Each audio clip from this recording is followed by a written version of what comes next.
What's up YouTube? It is Captain Shock here. Today I'm bringing you some competitive SND game battles match on the map Crusher.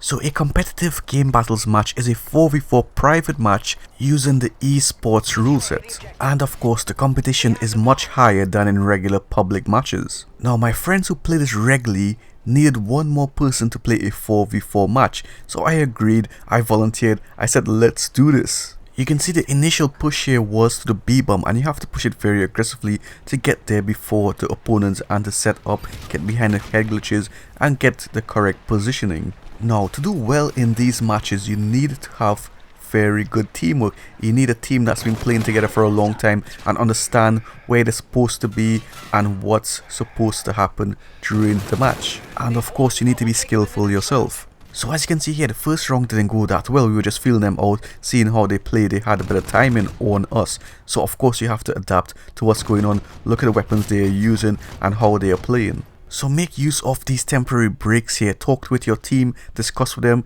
and plan a suitable action for the next round. Round 2, here we go. So I'm just waiting now, I'm going to push very aggressively to the A side. And this is my initial rush. Of course, even in public matches I use this rush. And you can see this effective in both situations. And I see that grenade going off, you have to be careful of that. I'm wearing blast shield though, and I do recommend wearing blast shield, especially on this map. They love to throw grenades down this alleyway. So I'm playing with my teammate here. You'll see me pushing with them and I take this guy out. He gets eliminated, boy. So I push down here immediately. I want to change up my direction. I don't want to be flowing the same way and being predictable, and he gets wrecked. And you can see when you have good teamwork like that, I'm flowing with my teammate here and I'm just destroying them. So what I'm saying is, when you're playing a competitive match, the team that you are playing with, you need to be in sync. You need to have excellent teamwork. You can have the best gun skill in the world, the best aim in the world, but if you're playing with a team that's not in sync with each other, not communicating properly, then they will lose.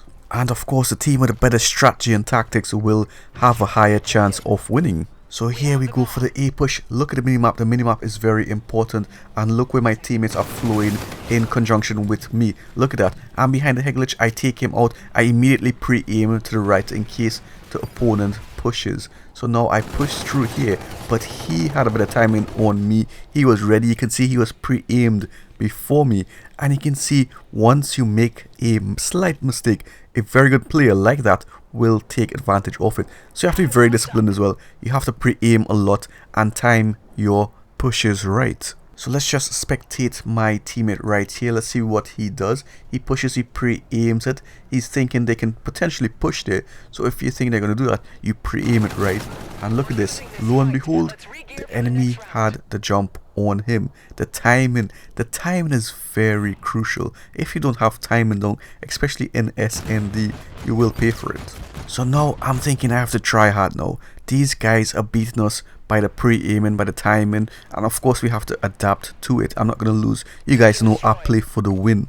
Alright, so the round is about to start. I have an idea of where I am going to. I'm going straight to the A side, but I'm going to go behind the head glitch first. As always, maintaining that discipline. Look at that, pre-aiming. Now I'm going to take the wall run here, jump across just to check. Look at that. I'm not moving in a straight line like I teach you guys when playing public matches. Never run in a straight line. And watch, of course, I get behind him and you can see the pre-aiming helped me there. I was disciplined in that approach, and of course I got the timing correct and he got shot in the back. Now I'm flanking around with my teammates. Notice how I didn't go across to the other side by myself.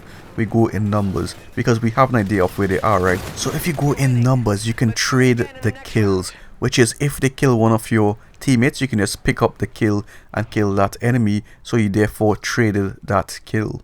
Also, momentum is very important. If you have a good run, you want to keep up that momentum, you want to keep up that hype, you want to keep up that attitude and just carry it forward. And it does make a huge difference, believe me.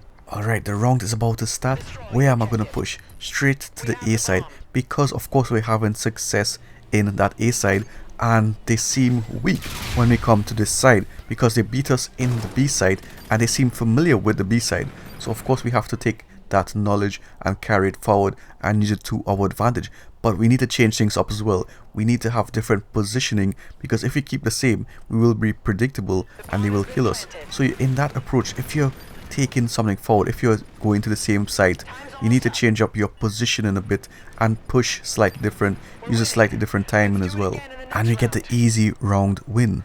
Also, in competitive SND, you have to actually win 6 rounds. In public SND, you have to win 4 rounds. So you can see we actually took the lead now in the rounds. So this will affect the enemy. It might make them play different. It might make them play more aggressively or more defensively. Who knows? So this is a big round we have to play for. But what am I going to do? I'm going to go push straight to the A side, because if someone doesn't cover the A side, they can easily flank through this opening like I teach you guys in public matches. So you have to cover those openings, and if you don't see them pushing here at the start, you can immediately go to the B side, because you can positively identify by pushing on this side that none of them is here, right? So they have to be over by the B side, and with that information is valuable. You talk to your teammates, you tell your teammates, you give the call out. And I'm flanking around here, I'm trying to get behind them.